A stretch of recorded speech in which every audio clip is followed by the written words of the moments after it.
बिस्मिल्लाहिर्रहमानिर्रहीम। अस्सलाम वालेकुम गाइस, क्या हाल चाल है? ठीक है, मैं इश्तियाक अहमद और आप देख रहे हैं मिस्टर फाइद इलेक्ट्रिक DIY मेरे यूट्यूब चैनल।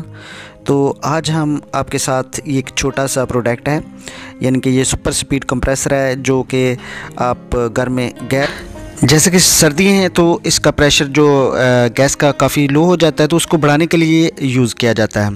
तो सबसे पहले हम बात करेंगे कि इसकी जो इनपुट और आउटपुट कौन सी आपने लगानी है। तो सिंपल सा तरीका है, आपने यहाँ से इसको वॉल्यूम से ऑन करना है और ऑन करने के बाद आपने ऊपर हाथ रखना है। जो छोटे छोटे आपको पाइप इनपुट आउटपुट नज़र आ रहे हैं उनमें से जहाँ से आपको इसकी जो यानी कि स्मोक का ये देखें, यहाँ से स्मोक हो रहा है, ये इनपुट है और ये दूसरे वाला जो ये आउटपुट पाइप है। ये सिंपल सा तरीका है, ये आपने ध्यान में रखना है। जो आपकी गैस आ रही है वो आपने यानी कि सेंटर वाले में लगाना हो, जो साइड पे लगा है एक पॉइंट वहाँ पे आपने आउटपुट पाइप लगा देना है। तो यहाँ से आप इसके प्रेशर को कम या ज़्यादा कर सकते हैं। ये वॉल्यूम सामने लगा है। इसकी परफॉर्मेंस और इसका रेट के बारे में बात करते हैं।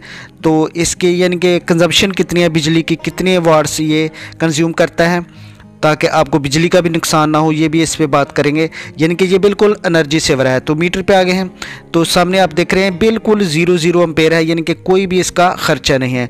तो रही बात इसके प्राइस की, तो ये आपको 2000 के लगभग मार्केट से परचून में मिल जाएगा। तो होल सेल रेट इसका 1600-1700 रुपया है। Thank you for watching. अल्लाह हाफिज़।